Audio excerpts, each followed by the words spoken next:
vibe. Come let we lime, come let we vibe. Lime vibe. Oh,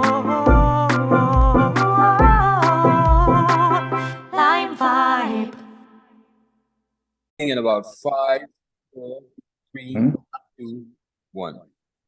All right. Cool. Hey, so Wayne, how's things going? Wayne Carnegie, everybody, from Jamaica, from Canada, by way of Jamaica. So how's things going with you, Wayne? Everything is going good. Can't really complain. Here, just take things one step at a time. But if you're asking how are things going creatively, Yes. that is going. Before we get into that, tell me how you doing though, because first of all, thank you for joining the Lime Vibe podcast. Yes. So tell me how are you doing? I'm doing good. I'm doing good. I'm cooking some food, some Jamaican food. Running up. Watch the Super Bowl later. I probably check it out. Yes, I probably check it out. Yeah. Okay. So what part of Canada are you in right now, Wayne? Okay, right now I'm based in, sometimes I'm in Montreal, but I'm in a place called, like, close to Toronto. It's called Brampton, Okay. right? So Oh, I just say Toronto. oh, Toronto. Okay, great. So you learn French too, then? No. No, you haven't learned French. Okay. No, not yet. My French is still rusty. Okay. That's good. That's cool. So, Yeah. Mr. Wayne Carnegie, so you're Jamaican by heritage, aren't you? So tell me, how did you find yourself in Canada from Jamaica? Okay, well, I was like, okay, for example, let me see, like, my stepdad filed for everybody. And that's how I was able, he sponsored everybody. So he sponsored all his family here, and that's how I got here. Okay.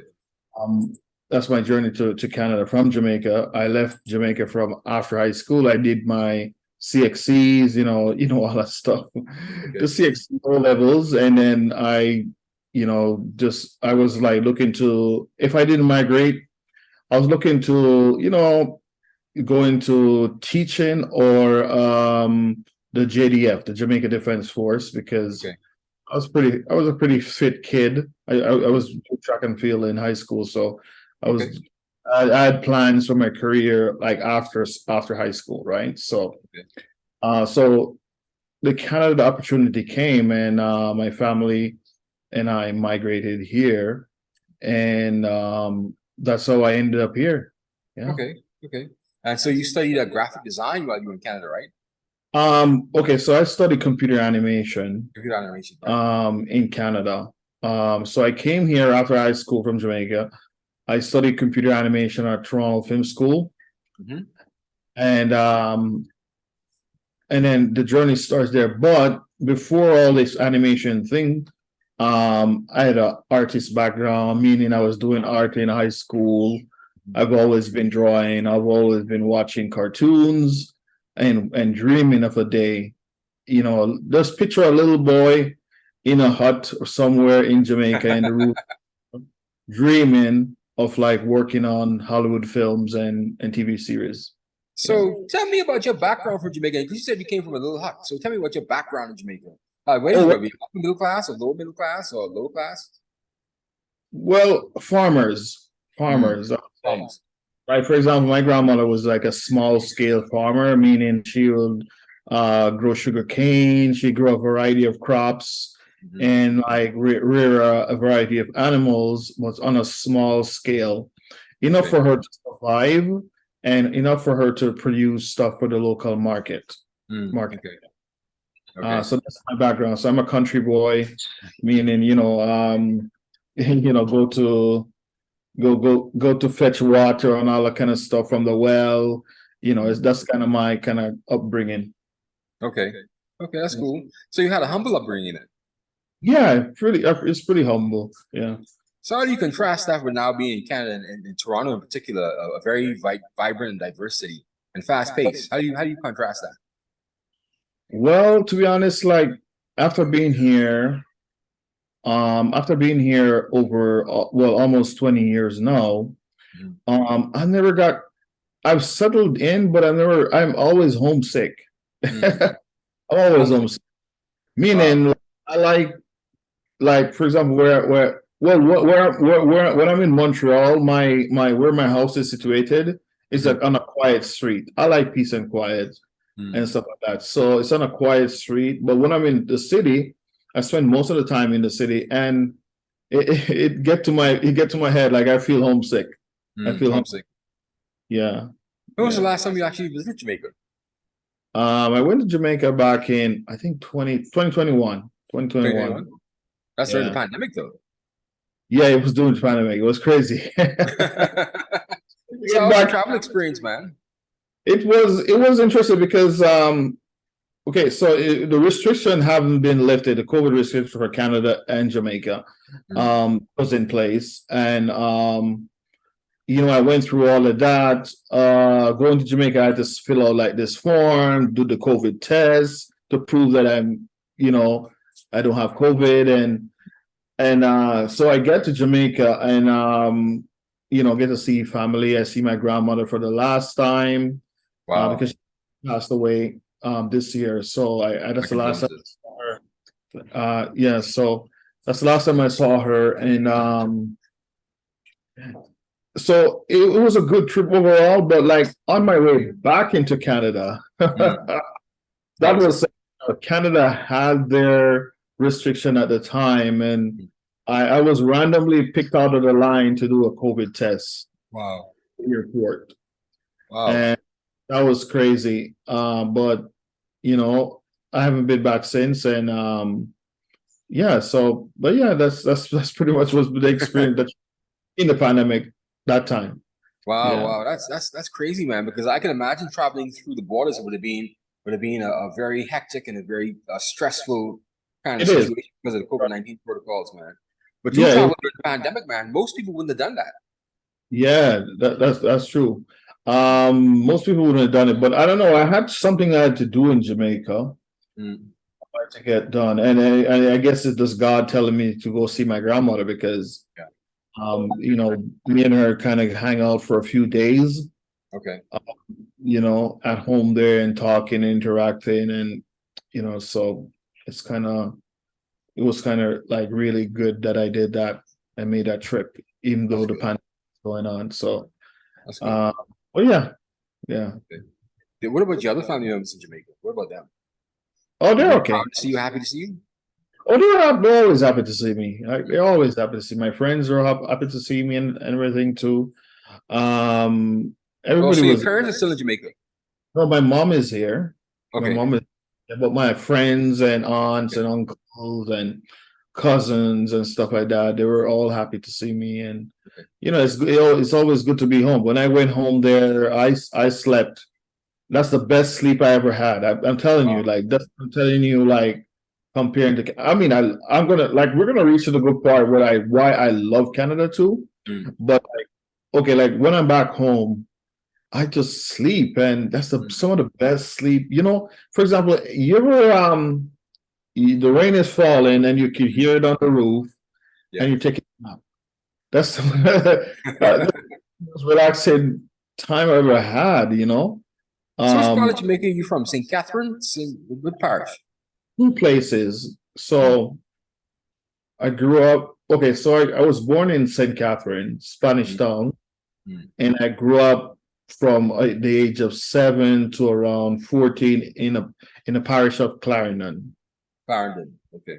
Yeah, Clarendon, Jamaica. So and then I went back to the city uh after I was 14, like for another 4 years, to stay with my mom at the time and go to high school. Go to high school. I went to San Diego High School, Mhm. one of the top high school in Jamaica. St. Jacob. Diego, yes, Okay, yes, okay. That's nice, man. yep. So you still doing work in Jamaica, aren't you? You work for the college over there, don't you? Dad and Sorry. Miami College. Yes, I'm involved with them. I'm involved with them. Just a few hours a week. I just log on, just like we're talking here, Mhm. and teach a few aspiring artists digital art. Okay. With How's that going? going good. It's been going good. Like it's very rewarding in a sense that, like, remember, I'm that little boy in the hut dreaming of wants to be work on all these like things, because I sat in front of the television one day when I was small and I see the credits roll and I see art director, I see sound designer, or I see storyboard artist, I see costume designer and everything like that, set dressing, visual effect art. I see all those and I say, that is exactly what I want to be, right? Yeah. So I'm kind of like that person who now goes back there to Edamame College and say, hey guys, you could think beyond Jamaica, you could think beyond Jamaica. This will be a journey. I make sure I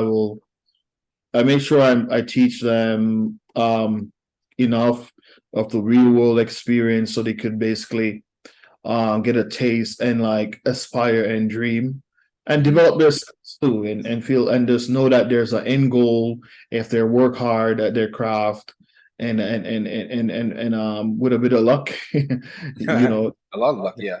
Yes. A lot of God behind your back as well. yes. Yeah. So how does a guy like you get into digital design, get into media? Because you came from a farm. Yes. Well, I was a brilliant student too. So I was a brilliant I must say. I was an all right student. So let's say I was a hardworking student. So I studied a lot, and I did good in CXC. I did very good in art at the time when I took it. So I did enough to like get me. At the age of 17, I figured out what I wanted to do, which is the animation. So that's when you're trying to leave school. What I'm going to do? Am I going to go to the army or be a vet or, agriculture? Another thing I'm interested in, I'm a big fan of agriculture, growing your own food. I just haven't had the chance in Canada. But what I'm saying, like a guy like me, I saw these things and I just sort of position myself wherever these things go. I remember guys in high school used to bring computer magazines to class, and we'll see, they're like, guys, this is the behind the scenes of Pixar, and this is how they make the characters. And I'm like, wow, really? Oh, that means I have to learn how to do the computer and stuff like that. So I saw these things and introduced to these things and become passionate about these things. Passion is a key word, because if you don't have passion to do anything, another thing too, I mean, in the African community or the Caribbean community, art isn't looked at as a career, really. Art isn't looked at as a career. I mean, if you even though I worked on like 10 films right now since I started, I speak to somebody and they're like, hey, so what do you do? Oh, I work for on movies and stuff. And they're like, okay. So before we get into your new projects and what you're up to right now, so tell me, why do you think Black, African, and Caribbean people don't get into art? Yeah, and also I'm teaching at a college here too, and what I'm noticing, I don't see anybody have those class. Nobody applied to those classes, so they choose other courses. So I was that Black guy then who chose animation, and so why do you think that's just go all the way. Why do you think they're interested in it? What could you do to make people interested in it? Hold on a second. I'll be right back. Okay. So we're here with Wayne Carnegie. He's going to step back to us in I would say about 2 minutes or so. Probably has something he has to answer the phone or answer the door. So yeah, we're just waiting on Wayne Carnegie to come back. 1 second. Yeah. So yeah, you would tell me how could you get more people interested in animation, more African and Caribbean kids more interested in animation? What do you think what do you think you can do, or what needs to spur them into it, like how you were spurred into it? Okay, so for example, I wouldn't say, well, I see a lot being done now when it comes to Caribbean animation. For example, if you know a program called Anime Carib, Yes, I've you heard. heard it? It's Yeah. a big thing. That's a big thing from Trinidad, and it's just I forgot. I'm trying to remember if it's like every year or every 2 year it's held. But that program has been very good. I haven't been invited yet. Oh wow. But maybe I'm- an appearance on Live Vibe will spur them on to invite you, man. Yes, hopefully. So those guys been doing a really good job of like spreading the word of animation in the Caribbean. And you've seen a lot of talents from like Trinidad, Barbados, St. Lucia. You see like they just come out of the woodwork. And you're like, and me to myself, I'm like, there's a kid like me. There's another kid who probably used to be like me and everything. You know, and I'm like, there they are, you know, so they're there, you know, they're there. So another festival is called Kingston. It's a Jamaican festival. It's a film festival nation, and they've been bringing a lot of awareness to animation and training for local Jamaican, not only Jamaican, because Kingston is held in Jamaica, but we have to remember we are in the Caribbean there, and there's talented kids from other parts of the Caribbean too. So there's training available. They've done a lot of workshop in Jamaica, like especially Toon Boom, Boom Boom, and like various organizations in Jamaica have brought that to get the kids involved. And on the other hand, also they get the kids involved, but there's one thing. What I'm trying to say right now, there's trained animators in the Caribbean, but you should ask the question: how do we get the jobs there? I don't know how it is in your area of the Caribbean there. I don't know if you're in the Caribbean, but I'm just saying in the Caribbean there, like certain areas in the Caribbean. Okay, for example, the government will give incentive for tourism, for example, but what about like the film, the arts? They're not giving any incentive to those people. No, they're not.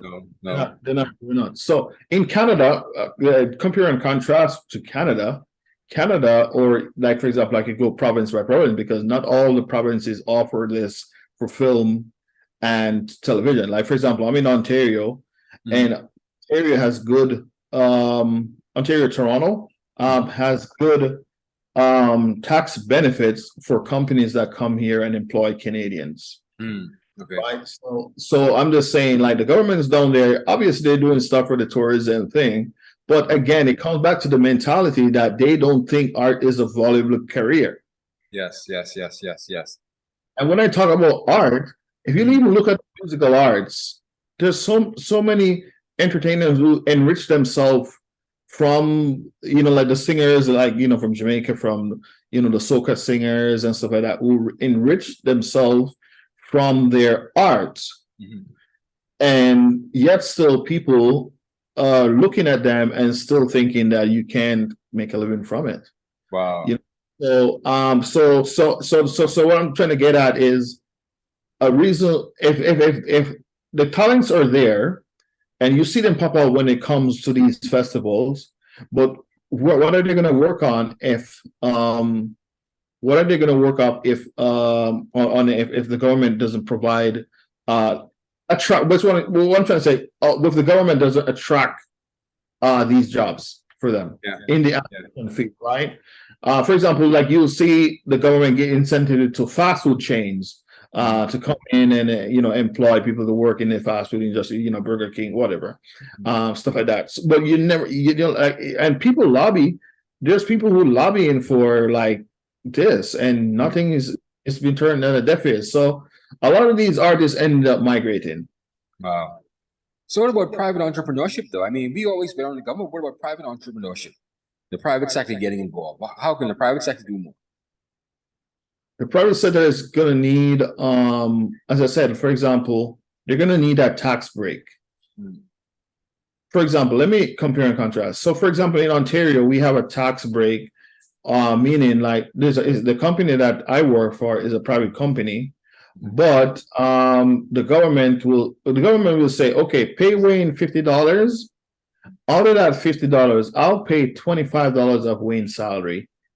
So the private company, only have to pay me $25 plus only $25 because the government is already paying another $25 in order to give me that $50. Right. In other words, I'm trying to get at it's subsidized. Yeah. To attract talent and companies. Even the films that are coming here, like even the films that come to Ontario or Montreal or Vancouver, there's they get a tax break. So it's that thing that the government that I don't know what's the deal with the Caribbean, but they don't like giving if it's not tourism. It's not tourism. Tourism is the main driver, Wayne. I mean that's really what it is, and then everyone depends on customs duties and to some extent back, but to a large extent now bad value-added tax. So they don't want to kill one particular segment of the economy and then have nothing else to replace it with. So I can understand where they're coming from. They should do more for arts and culture. They should do more for the arts. We should keep it. We have to keep both because tourism is a backbone, yes. But on the other hand, what about offering the same incentive or similar incentive to the arts? Yes.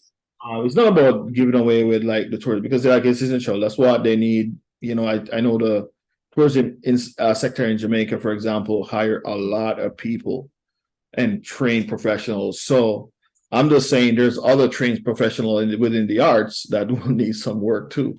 Yes, I agree. You hit the nail around the head, Wayne, because we haven't been doing anything other than tourism to a great extent. Tourism and now banking, right? And banking is starting to build down. So we need another segment of the economy, and the digital arts, like how you saying, is the next step because this is where the world is right now. COVID-19 showed us that we can do these things like these Zoom interviews and these digital interviews online. The digital landscape, the digital highway is the very next frontier for human beings. Yes, yeah, that's true. And we need to jump on it then. People like yourself who can make it beautiful for us. Who can really paint the picture, really need to take the bull by the horns and start to lobby more and get these people to do more for the arts and the culture, for the arts and the culture segments, and as well as a digital segment as well, the animation segment. We need more help.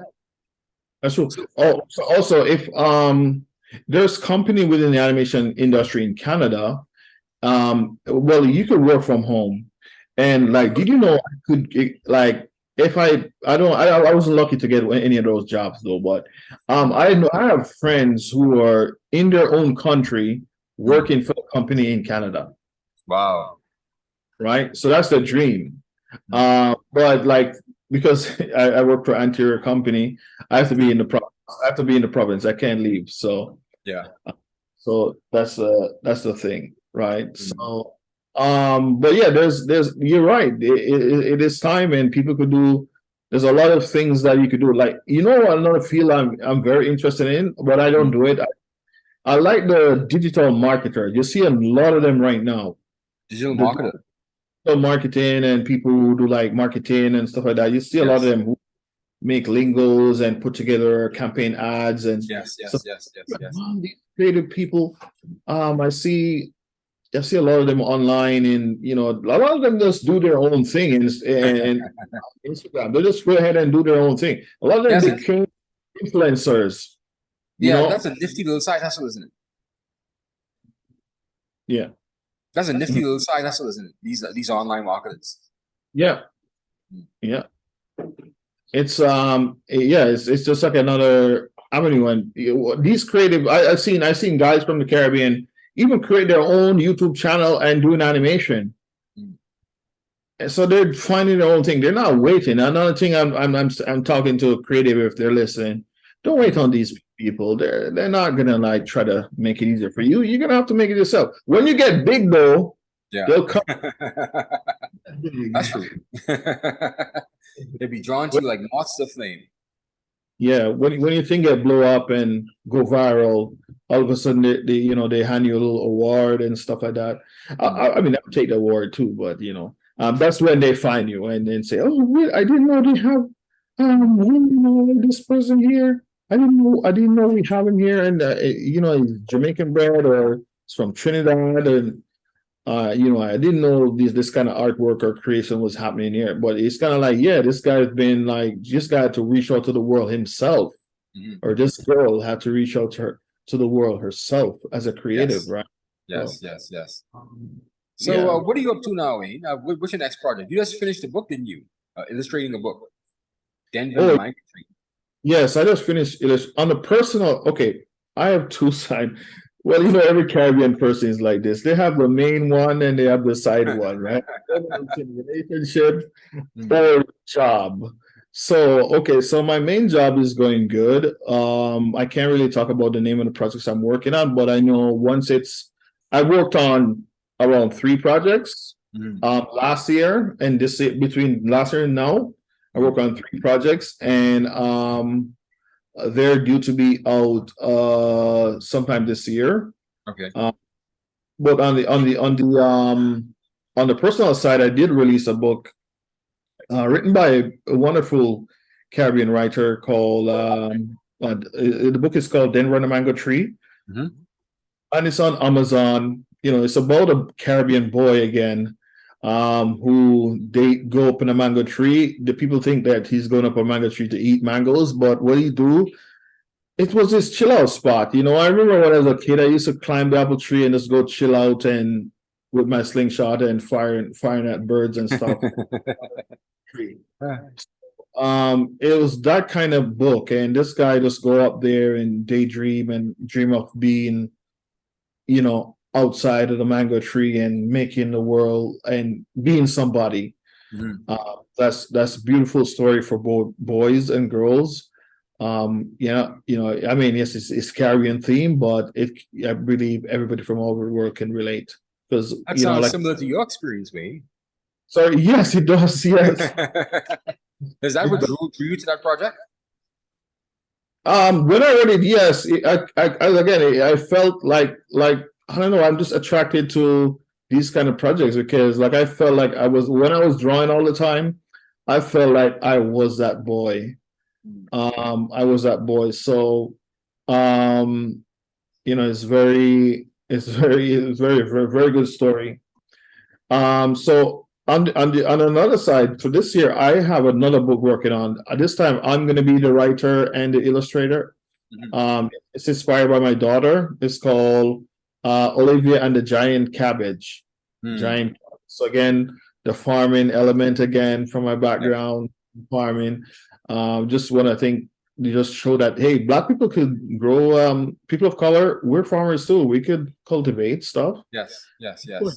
And I don't know I don't know in your area, but for example, in Canada, I don't see a lot of people of color in farming. I don't know if the land is available to them or they're stuck in the city and don't want to move or what. I don't know what's the scenario there, but I don't see it. But if you go to Jamaica and you go to the rural areas, you see everybody has their farm going to. Yes, there has a few. Fruits, they're rearing cows, they're doing lettuce and cash crops.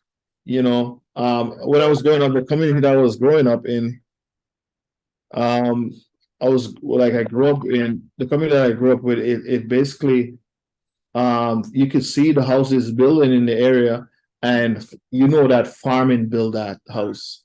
Yes. Farming is what build the house. So, so the book is about a little girl and her dad on a cabbage farm. You and Olivia. Wow. How's your daughter anyway? Sorry? How is your daughter anyway? She's good. She's back in Jamaica or she's with you? She's here. She's with her mom. That's good, man. So she's good. Those two. Say again, sorry, Wayne. You saying something? Doing good. She's doing very good. Okay, that's good, man. How is she excited about the project? She excited about seeing herself portrayed inside the project? She's excited. She's excited. She tell her friend, her dad work on every movie. She's an excited kid. I'm like probably they're like one of her biggest heroes and stuff. Because she's like, Daddy, I tell my friends you work on a movie, and I sent her a copy of the book, and in the back of the book that I wrote a note in there for her. So that's kind of very nice of a touch, that father and daughter kind of touch, very important. Okay. Very Okay. important. Yeah. That's good. That's good, man. Yeah. So, so those two projects are down now, and you can't talk about what you do with Jamaica. So, where do you work, by the way? It says I may have missed that. Where do you work, by the way? Sorry? I said, where do you work, by the way? I kind of missed that earlier. Oh yeah, I work at several places. But okay, so I work for in Amandi College in Jamaica, 3 hours there. And I work for us part-time as a professor for gaming art in Toronto. I work another 6 hours there. And then for my full-time job, I work for a company called Mainframe Studios. Okay. They're located in Vancouver, British Columbia, and Toronto. Yeah. So do you do video games? Do you do video games? I haven't worked on a video game as yet, but I know how to make the video game art. I know. Okay. That would be fun, right? Yeah, it's a lot of fun. I'm a big time gamer. If you visit my place, as again, that's when I was growing up. Those things are what keep me entertained and educated, because I always say I wasn't one of those kids who say, okay, I'm just gonna go play the game and just get it over with. I'm like, okay, I want to know who made it, when, why, who did the background characters, who did the character design. I want to know all that. That's what I love, and I still bring that kind of mentality and vibe to my present day work and everything. I mean, I get the latest video game system and I study it. Yeah. What's your favorite type of games, though? First-person shooters like Call of Duty or okay. All right. So back in the day, I like this game called Medal of Honor. Yeah, Medal of Honor. Yeah, I played that. I like those kind of story-based game. Like, I know it's just a shooter, but I like those kind of story. But I found the other first-person shooter nowadays is just pointless shooting. I don't want to do that. There's no story to it. I'm a story guy. Tell me a story, and I'll be happy. And then the other genre that I play a lot is Japanese JRPG. Okay. JRPGs. I play a lot when I have time. Yeah, they're fun. When I have time, so I play those guys. Like, for example, the Final Fantasy 7. That's my favorite. Yes. When I played that game and I went through the story, the game, I'm like, this is exactly what I want to do. This is it. This is it. And I used to tell my mom, and my mom is like, yeah, And did you know when I came to Canada and I was gonna sign up for animation school, my mom just took me to that school. This is all, like, okay, for example, some Caribbean parents are like, oh, you have to be a doctor or police or a teacher. My mom was like, what do you want to do? You said you want to do that? Okay, come, go. Wow. She led you. Yes. She led you where you go. She just said, come, go. So basically, my mom theory was like, as long as you're doing something, and like, for example, I look at it now, like, I got so many experience in the industry, and I'm end up being a teacher too. So, you never know. You never know. I got you. That's those Caribbean parents for you, man. They lead you by the nose, especially when you're away. So you got there when you were about 17, you said, right, to Canada? I got here when I was 1920. 1920. Okay. How was your experience living with your mom? Different from Canada when you were living in Jamaica. Did she pay more attention to you in Canada, or was it like the same thing? Okay, well, I was I was a big man by then. So, I mean, when she brought me to the school, signed me up and everything for the college, I didn't went out and live on my own. I started living my own life and everything. So I was a big man now. So, but it was good. It was good. Okay. Yeah, because like I wasn't any longer a kid anymore. but she made sure she brought me to that school. Yes. Say, sign up. That's it. Mhm. And I had the credentials, all the credentials from the Caribbean already. The So it CXCs. it's just it was just a matter of just coming, applying those what I learned, and learn some more things. I got you. I got you. Yeah. So, man, you sound like you're having fun over there in Canada, man. So, what else have you been up to over there in Canada, man?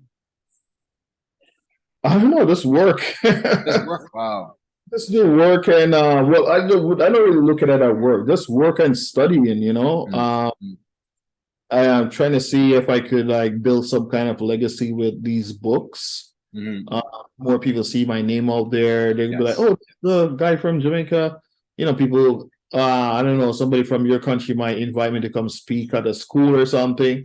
I always look forward to those kind of opportunities. Because, I believe, I have a story to tell, and I'm not like one of those professionals who, you have somebody, they're a big time accountant, Mhm. and they never want to go back and like go to school for a career day and say, this is what I do for a job. This is how you can get in. This is what you need to study in high school. Mhm. And here's my pathway. Yes. I'm like the guy who said, this is what I did. You could probably try these, see if you like it, work hard, and you could do it. You could Good. do it. Good. Yeah. I don't mind. I don't mind sharing my knowledge, because I know, like, God forbid, like I don't really. I'm just here. I'm just on a journey here. When my journey ends, somebody else, could take up the mantle and Yes. continue and build it for theirs too. Mm. And I've been a mentor to other artists who from Jamaica who came up and gotten job in the Canadian industry. Wow. I've been mentored to them too. Like I've been mentoring them, talking to them, and they got the job. Recently, there was a girl I was like encouraging and everything. I was checking out her reel, and she messaged me and say, "You know what? I got the job." And I'm like, that must be very rewarding for you, right? "Yeah, that's another Jamaican, another Caribbean person in the industry." There was a guy from Nigeria. I forward his name to like one of the studio, and he got a job. He got the job and everything. And after he got the job, he's like, "Wayne, thank you, man.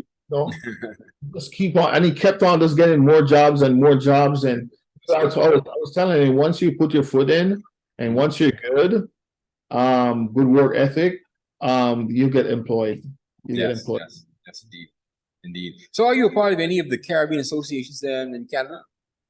No, I'm not. I'm not like that. Yeah. I kind of leave those kind of area. Yeah, I don't try to get too involved with. I just, other than like maybe I follow a few of them on Facebook, on Instagram, I follow, but like an event and stuff like that, you'll never see me there and stuff like that. Maybe I need to change it. Yeah. Get involved, man.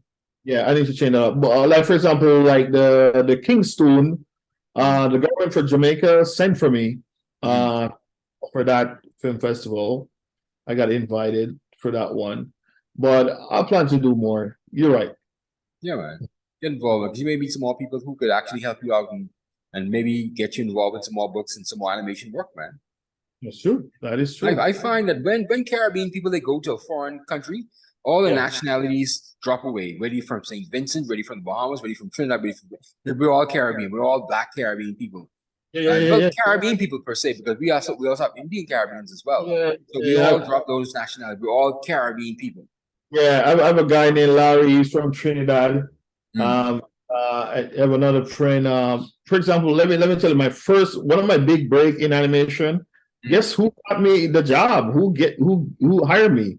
Who? A guy. A guy who's black.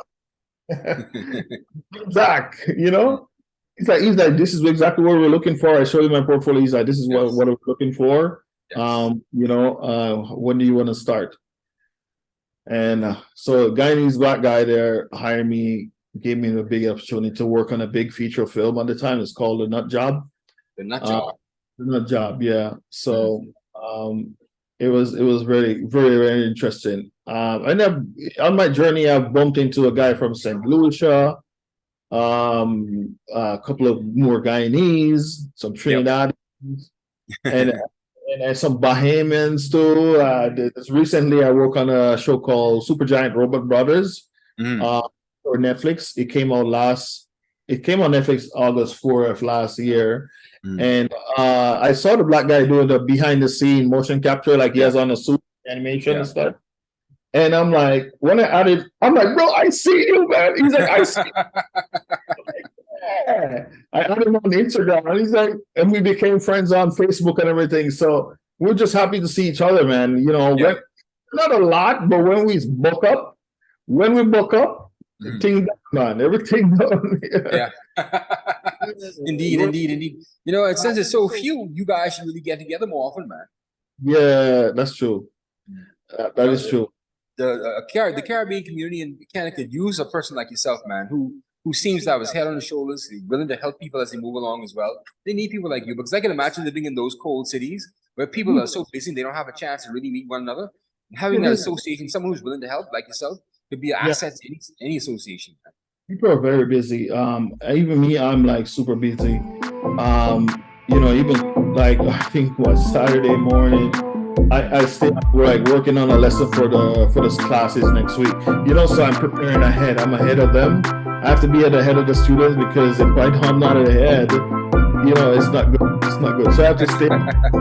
So what I'm trying to get at is like, yeah, man, we work like crazy, man. We're always working. Yeah, that's good. Yes. So what does 2023 have for Wayne Carnegie now? Well, continue to work hard, continue inspiring people, and promoting my personal project through my brand called Dratis. Called what? Dratis. Draw Artist. Wow, that's your personal brand. Is that a company or is that a nonprofit? It's a company. Yeah, I registered it. I registered the name. Yeah. So it's kind of one of those slangs from the Caribbean where everybody's like, "We're not the Dratis, you know. Ima the pianist." That's the big idea. That's how we lingo when we're in high school, you know. So I end up being the Dratis. So I kept that name. Yeah, I got you. That's pretty cool. Dratis. I like that. Yeah. I'm gonna steal that from you. Dratis. Yeah, Dratis. It's good, man. Yeah. So that's what you have lined up for 2023, Wayne. That's good, man. You seem to have your head on your shoulder. You're going in the right direction. Yeah, I take it a day at a time, and I'm very, you know, I have a Christian background and everything, and I believe in prayer and you know, this giving God thanks for everything, and you know, showing me the way, and everything like that. So I kind of it's part of my whole, you know, at the beginning of every week, I usually do a reflection, just thanking, you know, God for like what he's done in the past and what he's about to do in the future. Yes. I don't pray with the obstacles. I just pray to get through them. Yes, indeed. So you say you're a Christian. Which denomination are you? Anglican, Catholic, Baptist, Church? Well, right now, there's a few I like. I like the Church of God, and I recently like the Seventh-day Adventist. The Seventh-day Adventist. Okay. I like their nutrition, how they just talk about God, but they talk about the whole body, meaning the nutrition. And you notice most of them are vegetarian. Yeah. That, you know, and they don't eat certain things. So I kind of, you know, it like church for me, if I talk about church, but my church for me is about education. Yes. We talk about God, yes, but like how to better oneself. Yes. Improve, you know, how to inspire others, you know, just, you know, it's the works that's like Jesus did. Yes. You know, he lived for others, how you could be an impact for other people. Yes, indeed.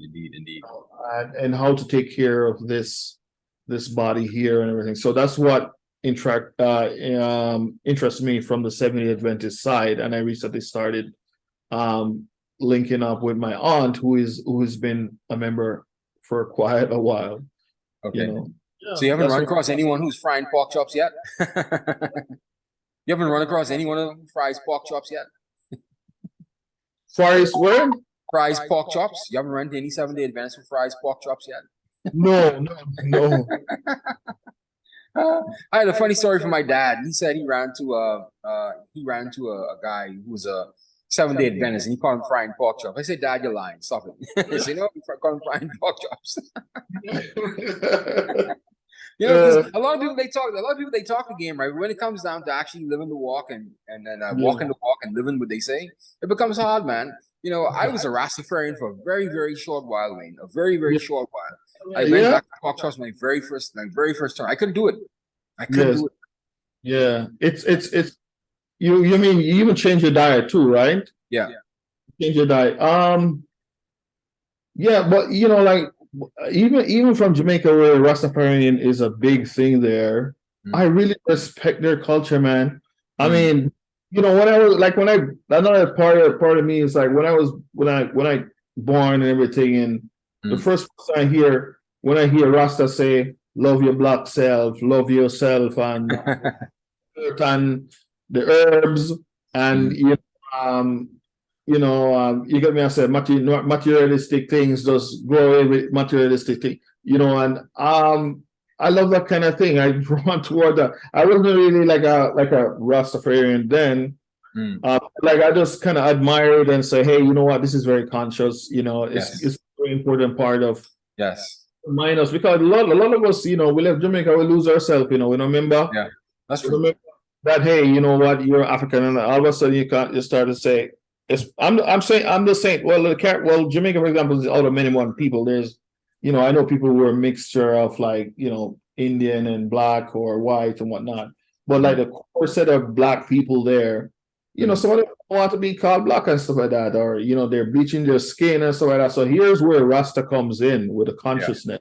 You know, so that's how I look at that part of my culture. I call it my culture too, you know. The whole Rastafarian. We have a large Rastafarian culture in the Bahamas too, actually. I mean, a lot. It was almost like we owned it or we invented it, but no, it came from Jamaica, didn't it? The Rastafarianism. Yeah. Bob Marley made it popular. I think Bob Marley made it popular.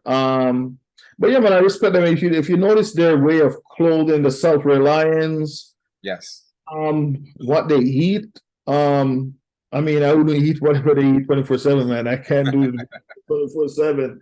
But you know, a lot of things that they're doing long time ago, you notice, you see people look on coconut oil. Look at coconut butter. You know, it's just the other day, somebody's like, oh, I'm gonna go to the store and get some coconut butter. Rasta was coconut to do a lot of things before. Cooking with it and all that kind of stuff. So you know, it's just interesting, everything that's kind of mainstream right now, them learn it from Rasta and stuff, you know. So so that's a good place to really tail off into now. So how do you feel about back home in Jamaica? How do you feel about the country? Is it being run properly? Do you like agri-homeless? Are things going smoothly? I know you said that there aren't any enough incentives for persons like yourself who are in the digital arts. So how do you feel about things in Jamaica now? Would you go back home anytime soon? I would go back home. That's my home. I'm a homesick guy, you know. In terms of like politics, I kind of stay away from the politics, but as far as I know, the person who is in government right now, they're doing their best. They're doing their thing, and you know, the country seem to be going good. I mean, it's not perfect. Nowhere is perfect. Even check Canada, you know, like we're in a very beautiful country here and whatnot, but like, you know, everything has their problems and stuff like that. Jamaica have like a lot of problems that a lot of people like for example, they think they think the prime minister should be at everybody's gate, so everybody's rooftops, so they don't get like you know, gun violence and whatnot. You know, the government, they can't, even if they send out like their million soldier to be at everybody's gate. It's just not, they can't do it all for themselves. But if you ask me, if you would say, ask me if I would go back, yes. I will go back. You know, I'll go back, but I'll go back and forth because, you know, I kind of sometimes I get used to the cold now, you know. I like my place. Man. Any final thoughts, man? As we wrap up, any final thoughts? What you want to tell people? Well, my final thought is like, you know, like thank you for creating this platform so I could speak as a Caribbean creative in Canada doing what I do. If anybody out there listen to this and watch this video that have nieces and nephews who are creative, and they could contact me on Instagram at Dratis018, and or they could just type in Wayne Carnegie in Google, and they could come to my Facebook page and stuff like that. And if they need their son and daughter need some kind of a mentor, sign me up. There you go. I'm the Everybody, that's Wayne Carnegie. Wayne Carnegie, a Jamaican national living in Canada right now. He's an animation artist, and he's in the digital arts. So please look him up on Facebook, on Instagram, and anywhere else. And he works for Mainframe Studios. Is that right, Wayne? Mainframe, yes. Mainframe Studios. Thank you so much, Wayne, for coming on this Sunday. I really appreciate it. Thank you very much, sir. Bye. Bye.